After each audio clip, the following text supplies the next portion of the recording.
out of just absolute terror at 17 years old, I decided to muster up a little small talk, and with my squeaky voice, I was like, Rutger, everybody says you're an amazing bad guy. What's your secret to playing bad guys? He took this long drag off his cigarette and leaned in real close and exhaled in my face and said, I don't play bad guys. I was like, holy shit, time to go. I noticed it said CT's Terrificon. That's what they call me. So we've been waiting. This is my Terrificon. We've been waiting for you for like 10 years. That's awesome. to do this, and we knew that sign would pay off one of these days. We are kicking off a terrific series of Q&As with a very, very talented actor who is sitting to my left. You're right. He made his film debut in a small independent film some of you may have heard of called E.T. the Extra-Terrestrial. You know him from Red Dawn, Wolverines, The Outsiders, The Hitcher, The Amazing Spider-Man. Can we talk about Spider-Man? Yes. We can talk about Spider-Man today. He is also the voice of Professor Zoom, a ton of other roles. Let's give a very Terrificon welcome to C. Thomas Howell. I like this COVID-friendly setting here. Yes. I asked people if they would like to move up because I feel like I'm screaming at people. 10 feet, 10 feet. Yes, we need to make our exits to wherever the food stands are. Look, I could probably go on and on about your resume all day long. Do you ever get tired of talking about your resume? It's funny because I love to connect with people. But when they say, oh, you have a panel, I'm like, God, man, I want to go talk about myself for 40 minutes, There's nothing more like pathetic than listening to an actor talk about himself. But having grown up in the business, you're in people's lives. I'm 57 and I started when I was 13. So I meet a lot of people my age, and they instantly turn into a 13-year-old little girl. Okay. And is that what I've done to you right now? That's what these shows are for, right? And I just have a thing with actors or performers that come to these shows and try to remove themselves from the people. And it really bothers me when they do that, when that's why we're here. So when somebody comes to my table, I try to connect. I try to be present.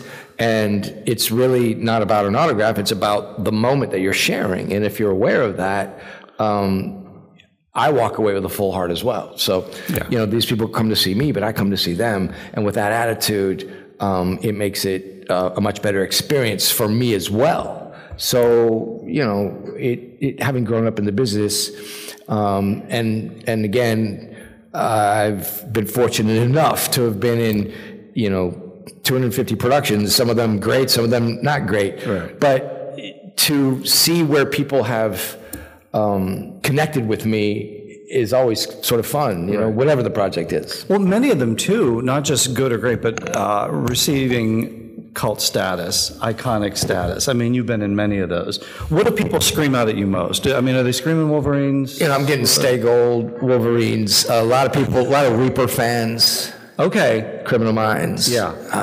But, I'm still I'm a working actor, right? I've got a show called Obliterated on Netflix right now. I just started a new series with Harrison Ford called 1923 with Taylor Sheridan. I'm working on that right now. So, for me, I'm blessed because I have a history in the business, but I'm still present. Yeah. So I don't come here resenting being called Ponyboy. It could be worse. I could have been, Gilligan or Chachi, right? So, not that there's anything wrong with Gilligan or Chachi. No, but I'm just saying, if somebody's shouting Chachi over and over, you might be like, oh, Jesus, I've done other things. Yeah. But The Outsiders is something that's near and dear to my heart. My wife and I started a foundation called the Stay Gold Foundation, where we go to schools and we talk about the importance of literacy. And young kids are so caught up into social media. There's no beginning, middle, and an end anymore. There's just a 15-second swipe left, and their attention spans and even their socializing skills are pretty much nil. And when I was a kid, communication was a big thing. Storytelling was a big thing. Just mustering up the courage to go ask Mia LaCroix out to the dance in 8th grade took me 4 days to do, you know. Now, they're in the middle of a video game, the TV's on, they're doing homework, and they'll ask Mia LaCroix if she'll go to the dance. She says no. They swipe left, and it never happened to her back to video games. For me, it wrecked me when she said no. You know, it's character-building stuff. It's important. Right. So, you know, the art of storytelling and communication is fading, and it's important for me to get out there and talk to these kids. You know, 10 years ago, I'd go to a class, and I'd ask, you know, if there was anybody interested in the arts, and I'd get half the class to raise their hands. Now, none of them do. So everybody wants to be an influencer. People ask me, how can I be famous? But nobody asks how they can, you know, what it is that they can do, what kind of effort or what kind of work they can do to become whatever it is they want to become, a writer, a songwriter, an actor, a storyteller, something of that sort. They're not interested anymore. They want the shortcut. They want to be. They just want to be. Well, how do you approach that then? Because, I mean, my wife and I have talked about that a lot too, is that, I mean, back in the day, we had to figure things out. If we wanted to know something, we had to go look it up. We had to go to the library. Well, that's a tough part, because now these kids got all the answers in their pocket in that device, and that's a conversation killer. Because before, you know, you could sit there and argue about a movie that took place in the 80s, and you know, have a good time while you're talking about it. But now the phone comes out and the fact is blurted out and the conversation's killed instantly. So it's a different time. Right. Yeah, Rotten Tomatoes gave it this, so there's the answer to that. Yes, like, no, sure. Let's debate. I want to. Wait, who played that role? Was that Harrison Ford? No, it wasn't Harrison. Yes, it was Harrison. No, it wasn't. Yes, no, it wasn't. You're wrong. It's a blessing and a curse, because sometimes I do need to figure things out in a moment's notice. But yeah, again, to this point, it's like, have we lost critical thinking? Have we lost the ability to just figure stuff out?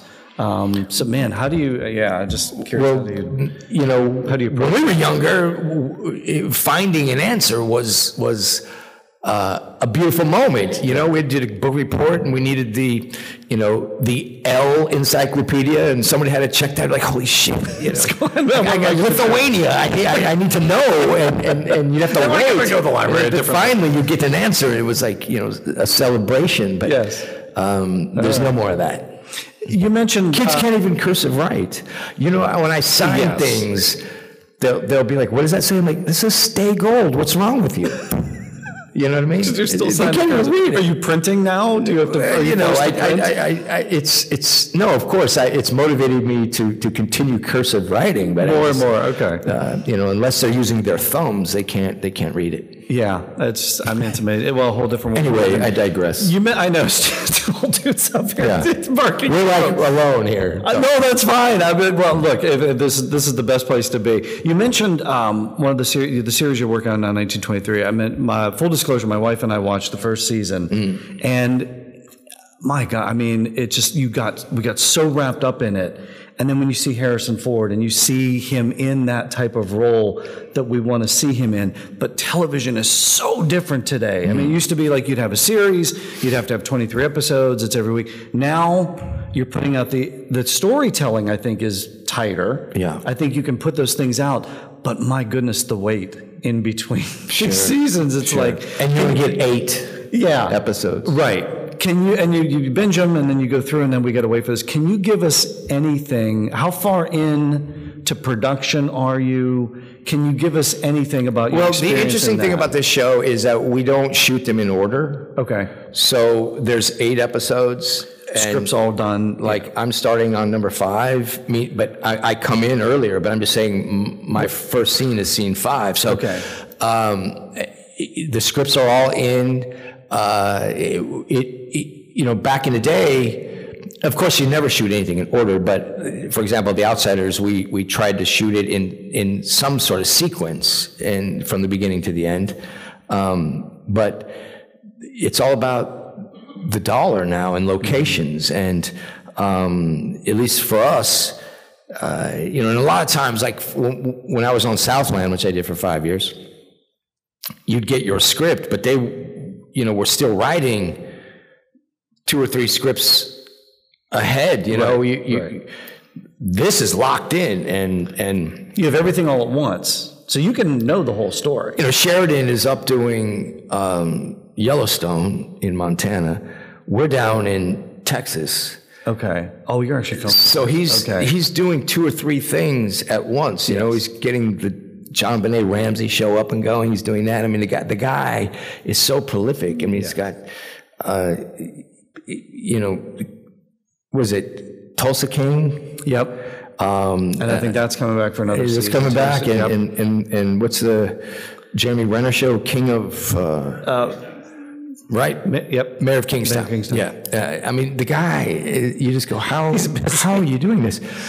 And I'll tell you, the crew is the happiest crew you've ever met because they bounce from show to show to show. Okay. And in general, Hollywood is like burning to the ground right now. Nobody is working. So if you're on a Taylor Sheridan show, that's it. You're pretty stoked. So, but you've got all the scripts. You've read everything. You know what happens to your character. I mean, I've got all the scripts that I'm in. Okay. So I'm not in every I'm not in all 8. So I know what's going on as far as the storyline that I'm a part of. Okay. Can you give us anything about your character at all? I play a rancher.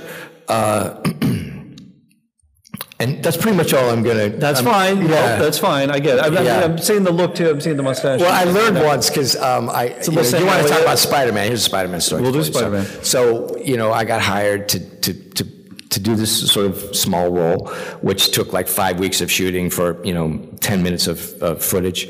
And, of course, you get this phone book that you have to sign your life away of all the things that you will or will not do. And, of course, I just signed it. Did I read it? No, I'm an actor. So Spider-Man's about to come out, and I get invited to go do this sort of interview on a local radio show in Los Angeles. And they start asking me some questions, and they say, can you tell me about your character? And I say, I played the father of this young kid who gets caught up in between this mini battle on this bridge, the Washington Bridge or something in New York. And I said, Spider-Man and the Lizard are going at it. And they go, wait, what? Oh. And I was like, what? And they said, did you say the Lizard? And I was like, yeah. Well, that went viral instantly because they had not announced who the supervillain was, of course. And I got 50 phone calls from Sony and all the lawyers, and they're like, what are you doing? And it was like, I still didn't even really understand what I did until I got in the car. My agent called me, he goes, what the hell did you just do? I said, well, what are you talking about? He said, what did you say? I said, I didn't say anything. And it took me a minute to figure it out. I was like, oh, shit. Well, they were ready to announce this at San Diego Comic-Con like in 2 weeks, and I had just popped the top off of it. So, needless to say, they weren't happy. But thank God, all those people are fired, and Sony loves me again because I just did Obliterated for them. There was a little shake-up there. So that executive turnstile is pretty constant. But I've learned to shut my mouth. But it's interesting you say that, too, because, like, back in the day, and by the way, if you guys, I could fanboy out for the next 30 minutes or so, but, like, if you guys have questions, there's a microphone over here, so... Or just blurt it out. Or just, whatever you need. I mean, well, we... I would like to hear this. I'm getting yelled at by the audio guys. Use the mic if you can. But, yeah, if you guys have some questions, head on over, but I can riff and I can fanboy out. But it's like, back in the day, that wasn't a big problem. You didn't have to worry about those things, but then it's like the Marvel. You didn't have the internet. You didn't have the internet? I remember I interviewed John Wesley Shipp, and it was like right before Legends of Tomorrow premiered, and he was at a con like maybe a week before they announced the title, and he had said it. Yeah. And it was the same thing. His phone blew up, and he was just like, this is all different. It's a different way of looking at things. Well, it's an interesting thing because they ask you questions, and you answer them as you would. And really, you probably shouldn't be in the chair.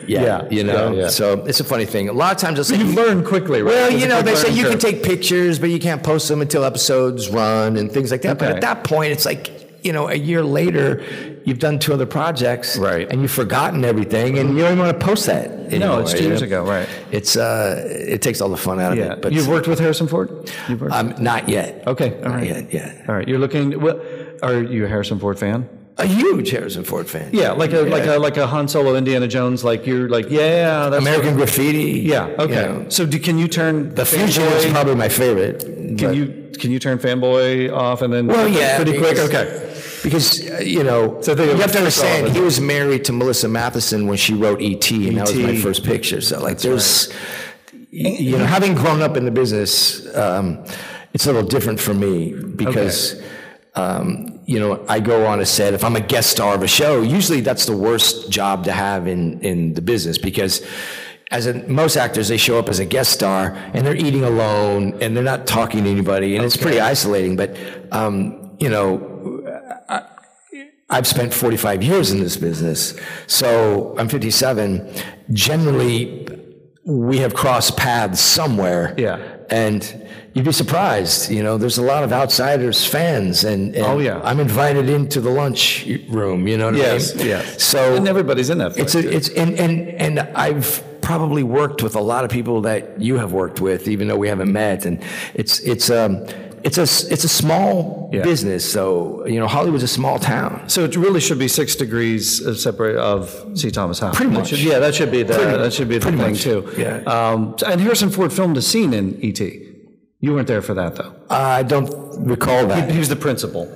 Deleted scene. They're like, everybody's going to know when the chair rises, Elliot. The frogs and all that. Right after that. And it was, they had a... He got cut out? He got cut out. That's awesome. Yeah. So, all right, we're going to take some audience questions here. Can you tell us your name and where you're from? Russ from Connecticut. Do you have any memories you can share with us during the filming of The Outsiders? The Outsiders, yes. Especially with the ensemble cast. Well, you know, that was, I think we shot it in 82, and most of us, it was pretty much our first thing. A couple of people had done a few things. I had done E.T., and Matt Dillon had worked a little bit, and I think Cruz had done Taps, and, you know, we were all just kind of young kids, bright-eyed and bushy-tailed. But, you know, I haven't gone through anything like that prior or after. The auditioning process alone was unlike anything we had gone through. Normally, and things have changed again since COVID, but normally when you would audition for something, you would go to an office and there'd be 10 or 12 people all waiting outside with their papers, running lines, waiting to go into the doorway to meet a casting director or whoever was running the show, and you would give your audition and hope you got invited back. Well, in this instance, we went to Zoetrope Studios, and there would be, you know, 30 actors all on stage 8, and Francis had created a little set, and there was everybody from Robert Downey Jr., Dennis Quaid, Val Kilmer, Mickey Rourke, Anthony Michael Hall. I mean, the list went on and on and on and on. And we were all in this room watching everybody work, and he would just be pointing and saying, okay, you're going to play Derry, you're going to play Dallas, Tommy, you play Ponyboy, do scene 4, and we'd all be working together. And it didn't really have a real sense of any kind of an audition. It was more of a workshop, environment. And literally, I went to 6 different cities and must have read with 1,000 different actors before they came up with that core group. And the last stop was New York, where we picked up Diane Lane and Matt Dillon. Of course, Ralph was from New York, but we nabbed him out of Los Angeles because he was doing a show called 8 is Enough at that point. And that final core group that we put together had spent a good 2.5 months working together at these auditions, and we knew each other quite well by the end of it. And of course, Patrick Swayze and I had done 3 pictures together. We did The Outsiders and Grandview USA and Red Dawn. But what most people don't know is prior to The Outsiders, when I was 11 years old, I spent a summer in Houston on a set called Urban Cowboy. My father was the stunt coordinator of that film, and a woman named Patsy Swayze was the dance choreographer of that film.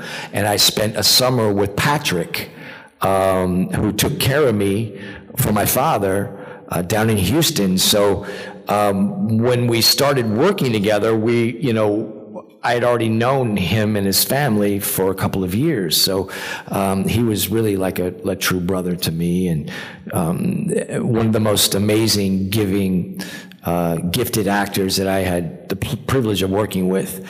Down to earth, super kind, and also a little bit of a pain in the ass. You know, he was such a gifted artist and an athlete. He just naturally was better than anybody at anything in the room. I mean, you literally walk up to him and say, look, I just got a brand new butterfly net. I'm going to start catching butterflies. And he'd be like, oh, I went to the Olympics in butterfly catching in '68. And you'd look it up and you know, the guy was like, wanted to write a song and went #1. He did a dance movie. It became one of the most epic dance films. Dirty Dancing is, you know, pop culture, Americana, you know, amazing stuff. He rode motorcycles. He wanted to be a cowboy. He started collecting horses. And I mean, whatever he focused on, he became an aficionado and just a superb gentleman, man. But thank you for your question. Yeah. Thank you. What did you learn from Coppola on that film? Because such an early role. I mean, I'm sure you just. He was a complicated man, you know. Yeah. He was part psychologist, part director, part father, part friend, and you know, he directed without overtly directing you. He has this knack of getting what he wants, but allowing you to think that you came up with the idea, which is the best way to do it. Yes. Because then you can take ownership of what it is you're trying to do, as opposed to trying to please somebody else. Right. And he did something that I had never experienced before. And back in the early 80s, video assist wasn't a thing. Now they use video on every film, and the director can replay video and take a look at a shot and say, okay, now we need this, now we need that. But back then it didn't exist.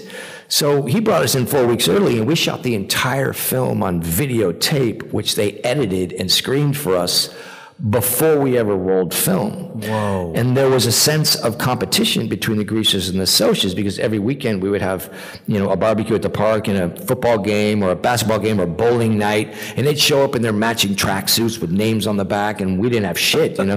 They had these matching leather binders, and they were on the 18th floor of the hotel getting more per diem than us, and we really had this sense of and it was healthy, of course, but, well, let's just put it like this. You know, the scene on the monkey bars when I spit on Leif Garrett, I may or may not have blown a line or two to do that a few more extra times. And it was a healthy, competitive hatred. Yeah. Yeah. That was what he was doing. That was built in. And of course, none of us really understood that's what he was doing, but it also created a bond between us as actors. So when we were hanging out together, there was a trust. You know, I mean, I love those guys. I mean, I wanted to be Matt Dillon. You know, now you're hanging out with a group of these young kids, 18, 19 years old, the outsiders. You know, there's a couple of good-looking guys in that group. You know what I mean? But when you walked into a room with everybody, when Matt walked in, it was like the women fainted, man. I mean, when Matt was 18, 19 years old, he had this charisma that was inexplicable. You know, I mean, he had sort of this James Dean, Marlon Brando kind of old movie star quality to him. And he was from New York, and I was from the West Coast. I was raised by a cowboy on a ranch, and I had never, you know, met anybody like Matt. And Matt introduced me to music. He bought me my first, you know, what we called a boombox back then, and cassette player, and bought like 10 cassettes for me and said, you need to listen to this. This is Led Zeppelin. This is The Who. This is the Rolling Stones. I didn't know who any of that stuff was. So he was so far ahead of, from an artistic standpoint, musically and artistically. His father was a painter. You know, he liked museums. I'll never forget when we were in New York auditioning. He said to me, he said, you know, after work today, come with me. We're going to go have a pie. And I was like, I love pie. I love apple pie. We get there, they're having pizza. I'm like, this is not pie. What are you talking about, right? So He taught me a lot. And people ask me, like, what was your favorite part of making The Outsiders. And of course, it was the relationships formed, and I had already known Patrick. And my father sent me to the set alone, and when I say alone, there was a paid guardian to watch me, but my parents didn't come, and that was intentionally done because we didn't have parents as Curtis brothers, and my father trusted the process, and of course he knew Patrick very well, and he could call up his mother and say, take care of my son, and they really looked after me. Wow. So it was the bond between the actors was built from the very beginning, and Francis was the architect behind that and knew exactly what he was doing the whole time. Just went so far beyond movie making. I can tell it still impacts you to this day. That's fantastic. Another audience question here? All your anecdotes so lead into my next question, so it's great. And your name and where you're from? Joe. I'm from New York, so I knew what your friends meant when they said hi. So you got to play one of my favorite characters of all time. You got to be Professor Zoom, and the reason I'm that's the Reverse Flash, his animated piece, and he's fantastic because he's like no redeeming quality. He's like DC's biggest SOB. Yeah. And one, how much fun was that? And two, like, how do you, like, as an actor, like, this guy has no redeeming qualities whatsoever. Like, just how do you just delve into just like the biggest bastard DC ever created? So, first of all, I love playing villains. And, I spent most of my career as a child just kind of playing these teenage roles. And then never was offered a villain until I played the character of George Foyet, the Reaper on Criminal Minds. And when they cast me in that role, a lot of times as an actor, you might not know what you are going to do, but you damn sure know what you're not going to do. So at least for me, that gives me a leg up. And when I was 17, I did a movie called The Hitcher with Rutger Hauer. And Rutger was probably the most intimidating man that I had ever met. His hands were the size of a baseball mitt.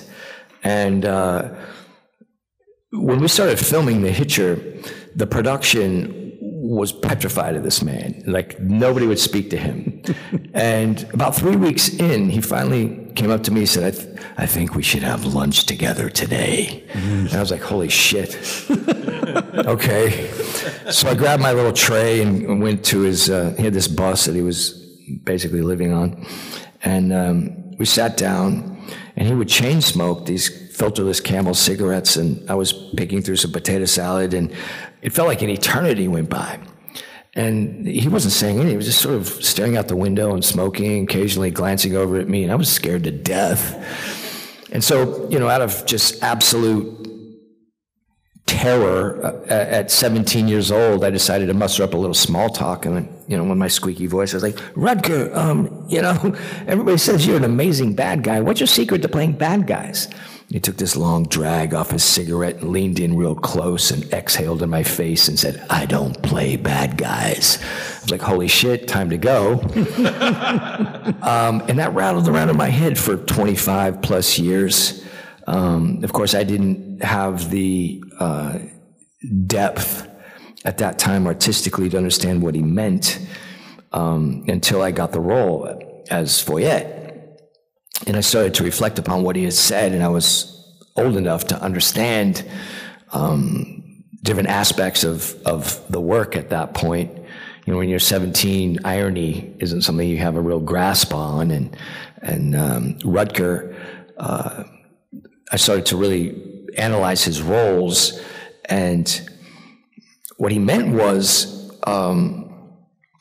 he would play very grounded characters, and he wasn't afraid to, like, when you watch The Hitcher, he really empathizes with Jim Halsey and what he puts my character through. You see love, you see fear, you see a lot of emotion from what we would call a bad guy that, a lot of actors make the mistake of not emoting because they know that they don't die until page 92, and they'll run through a hail of bullets. And my favorite to watch is when a bad guy is in like the most frightening moment and they decide to laugh in your face in that moment. And I'm like, I'm out, click. Because it's fake. I don't care who you are. If you're getting shot at, you're freaking scared, man. It doesn't matter who you are, right? So it was really important to me when I played Foyette to, and I love it when people come up to say, I saw you as the Reaper, you're a freaking psycho, man. I'm like, well, really? You should watch it again, because you see a pretty grounded person that's trying like a mother to make a deal with somebody because he's afraid. And he does horrible things, but as a very grounded, rooted character. And that is frightening when you start to watch, a sociopath that can disconnect from murdering 40 people on a bus, like he just sat down, having a hamburger, without needing to come up with some fake laugh or some, what I call bullshit, while doing it. And it took me about 25 years to understand that. And I finally understood what he meant when he said, I don't play bad guys. He doesn't approach his villains as if they're bad guys. He finds a way to inject this character that does horrible things with humanity.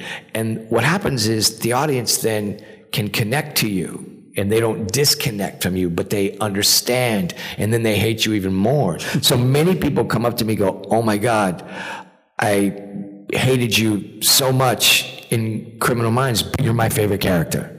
It's like, I hate you, but I love you. And that to me is like, the ultimate compliment. And that came from Rutger. So I really love to play flawed, broken humans and present them to the audience, and the audience like, I hate this guy. I played a character, on Southland for 5 years who was a misogynistic, kind of sort of partially racist, alcoholic, old school cop. And in the first season, you literally hate this guy, but by season 5, you love him. And that to me, something like that really challenges me as an artist, and those are my favorite characters to play. And that all came from that experience from the Hitcher, though I didn't know it until 25 years later. So lessons all through. I mean, I've talked to so many actors before who have played some, bad guys, and they say that you can't play the baddie because that character doesn't know what they're doing is quote unquote bad. It's just what they think needs to be done in that moment. Yeah. And when you approach it that way, then otherwise you become the mustache twirling cartoon character. And like you said, turn it off. I can't watch it. It's time. Yeah, it's something else. But and it sounds like you've got the emotional investment from the audience at that point too. When they just can't turn away, but they hate it, but they can't turn away. You've got them locked in. Another question here? Yep. Hi. I'm Drew. I'm also from New York. I'm a big fan of American history, so I absolutely loved your performance as Lieutenant Thomas Chamberlain in Ronald F. Maxwell's Gettysburg. Yeah. Just like Outsiders, you got to work with a great cast, and I just kind of wanted to know, what was your prep work like? Are there any great stories that you wouldn't mind sharing? Well, playing historical characters now is phenomenal because you have the internet. Mm-hmm. Back then, we didn't have the accessibility that we do now. But we did have historians that came on the set. And again, we would sit around the fire in these reenactment camps that were built that was possibly one of the most incredible experiences I've ever been a part of, because these gentlemen would come from around the country, and it was a 5-month shoot, and they would come for weeks at a time. The camp never broke down. New people would come, people would come and go the whole time, but we would have fiddle players and, people making food from that time period, and literally that's where we all would love to go when we were on a break and sit down and listen to the historians. Of course, every reenactor on the planet is a historian, so you got to deal with that. But the stories about the Civil War, whatever side you're a fan of, and when I did that movie, of course, I was a fan of the Union. Now, having read every possible book and memoirs, from Robert E. Lee to Ulysses S. Grant, everybody, I'm more partial to what the South went through and the stories from the South, because both sides thought it was going to be at max a 3-month war, and it went on for 4 years, as you know, and the stories it's funny because truth is stranger than fiction, and we can have this conversation over and over, and I can tell you a story and be like, wait, brothers were fighting each other? There was, on a Christmas Eve, there was a battle taking place, and both sides decided to take a break, and they came out and played a baseball game. And then at the end of the game, they both went back to their sides and started shooting at each other again. So, you hear like, wait, what? That sounds crazy to me. But you do the research and you find out that, these moments really took place. The humanity that went into the Civil War, and the brutality of how they bulked together and just fired lead at each other left and right, it was mind-blowing. But getting back to your point, we didn't have the research of it. We didn't have these, Right. Now you play a historical part. You got all the answers right here, which tends to help a lot. But what we were talking about earlier, it omits the camaraderie of storytelling and listening, which I'm a big fan of. Yeah. Thank you, man. Oh, no. I want to jump back a little because you referenced your dad earlier. He was a stunt coordinator, stuntman, rodeo performer? Yeah, he rode bulls for 10 years for a living. Okay. Yeah. And you grew up in Los Angeles, you grew up in the industry. At any point, did you think that might be where you wanted to go a little bit? Yeah, well, I wanted to be a cowboy. And in fact, I live on a ranch now. I have 3 horses. Now you get to be one. Right every day. Yeah, so I'm a cowboy now. Okay, in real life and on screen. But for me, well, so you have to understand, back in the day, all stunt people were cowboys because they were doing westerns, right? And they're like, okay, we need somebody to fall off the stagecoach, and that's all. Pretty much all stunt people were cowboys. Yeah. So my father, when it was time to kind of settle down a little bit, he went to L.A. and started working in the business. He wanted to become a stunt person, and he did. He was one of the most prolific stuntmen in the business for many, many, many years. He's 78 now and retired, but when I was younger, rodeo was such a big part of my life. Junior rodeo, I was 1979, 1980, 1981 California State junior all-around champion. I really wanted to be a professional cowboy. Wow. And, doing ET, even doing The Outsiders, was just a means for me to get a faster horse and a bigger truck and a trailer to get to the next rodeo. It was all about that. Yeah, and then it sort of kind of snowballed into this, career that I never anticipated. And I was a self-taught actor and just never really thought that I would be a lifer by any. Yeah. It's not like I went to the Royal Academy of Dramatic Arts and studied through college. I was curious. Like, when did that sneak in? Then was it in high school? Was it like when did? No, I mean literally I was. Acting? It's funny. So. I was laying on the floor one day waiting for my father to come home. And, back then we walked home from the school bus and we let ourselves into the house and we hung out for hours by ourselves. Kids. Yep, I know. Yep. And I was watching an old episode of Taxi. I was like, 8 or 9 years old. And there was a scene between Judd Hirsch and Jeff Conley. Judd Hirsch was talking to Conley's character, who was an actor in the show, and he wanted to have a couple hours off to go to this audition, and Danny DeVito wouldn't let him go. Right. And he blew up and got mad, and he went home, and Judd Hirsch knocks on his door and says, can I come in and talk to you? And he says, yeah, sure. And he starts talking to Conley's character, saying, look, you need to give up this dream of being an actor and, take life a little more seriously. I don't want to see you being a taxi driver your whole life. You're a young man and you need to, become something and do something that has substance to it. And Connolly freaks out on him and he starts to tell him, how dare you come over to my house and shatter my dreams? How dare you tell me that I can't do what I know I can do better than anybody? And he storms out of his own apartment and slams the door and leaves Judd Hirsch like in this sort of mesmerized trance. And slowly the front door opens back up and it's Connolly going, I got you, right? And for me, at a young age, it was this beautiful illustration of what acting was. Okay.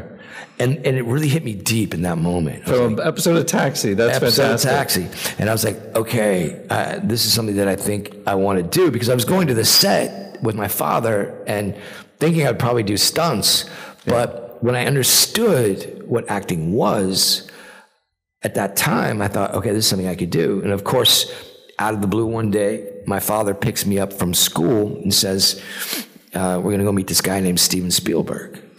And I hadn't been on any auditions, and I was like, okay, cool.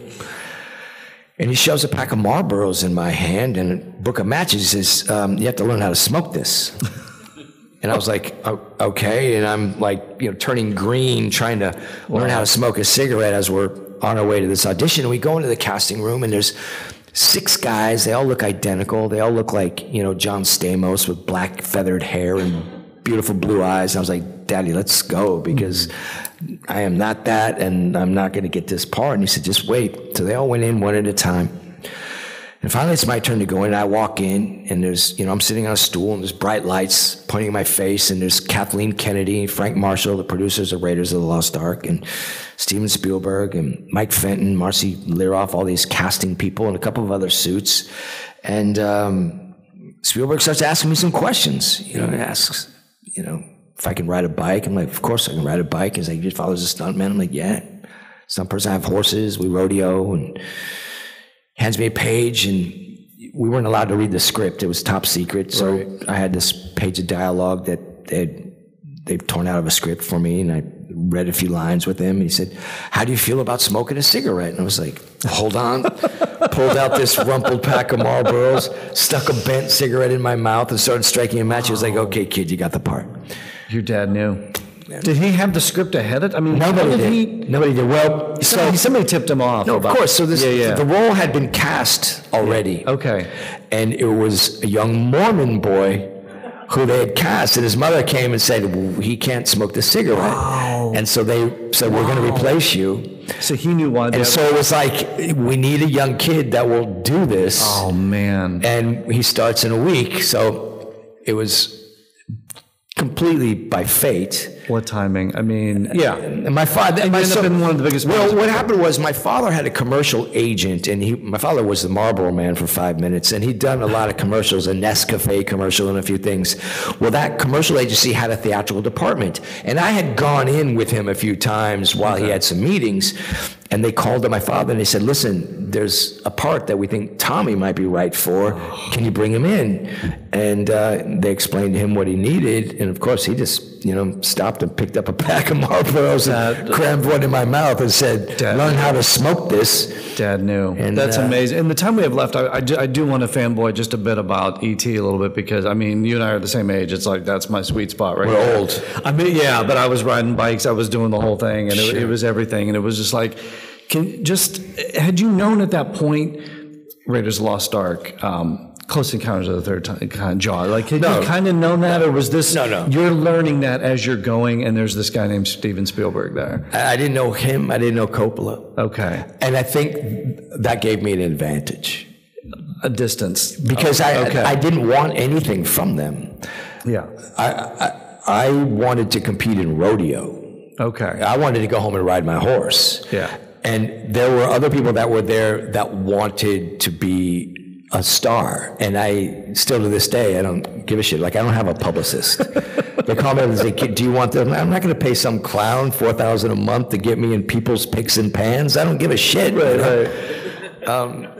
So, but you think that distance is what's helped you all these years? Yeah. Just like, oh my God, like, now there's a believability to well, that. I feel sort of, I empathize for the people that spend a lifetime in Hollywood that may or may not be happy with their particular station in life. Hollywood's a fickle bitch. I'm sorry, but it's like the girl that you chase around the playground in school for months and begging her to go to the dance, or wanting to hold her hand and possibly get a kiss behind the handball court. She wants literally nothing to do with you until you finally stop, and she's like, wait, where are you going? Hollywood's the same way. Mm-hmm. You can spend a lifetime chasing that dream, but I live in a small town in Texas. I could give a shit, if you call me or not. I'm going to go ride my horse. Yeah. Work in the garden or do something for my heart and my soul. Well, my phone never stops ringing, Yeah. And I'm not concerned about becoming famous. I'm more concerned about growing as an artist and becoming a better person. And when you focus on that, the outcome is a beautiful gift. Yeah. If you're focused solely on trying to get your next role, inevitably you're going to be disappointed. I think that's the believability that comes out in your performances too. When I can only imagine how much fun that was to shoot that movie, E.T. Well, it's like a circus, right? Because you're surrounded by little people, people with severe disabilities. This little kid named Matt had no legs, and he used to cruise around on a skateboard, and they'd put him inside this ET suit. In the ET suit, right? I'm 13, going, holy shit, what's going on? Right.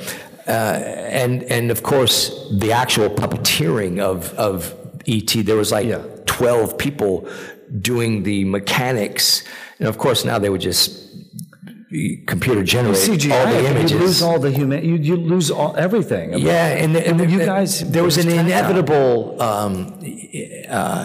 Literally, you would be in awe watching. Like they'd be wheeling out the ET in front of you, and you'd be like, "Oh my god!" Like Drew Barrymore totally bought in as a kid, I think, right? Like she was like, people were weeping when he died. Henry as well. Henry comes back though, but it's like they were weeping on the set. Yeah, and I think Spielberg probably did a little freaked him out a little. Well, there was a tremendous amount of love on that set, and it was so surreal, but still steeped in reality. Yeah. It could have, it was a very simple story. It could have been a little boy and a dog. Mm-hmm. But the fact that we had this introduction to a benevolent extraterrestrial was something we hadn't experienced. It had been, kind of War of the Worlds land for us. Mm-hmm. And now all of a sudden, our hearts were bleeding for this sort of,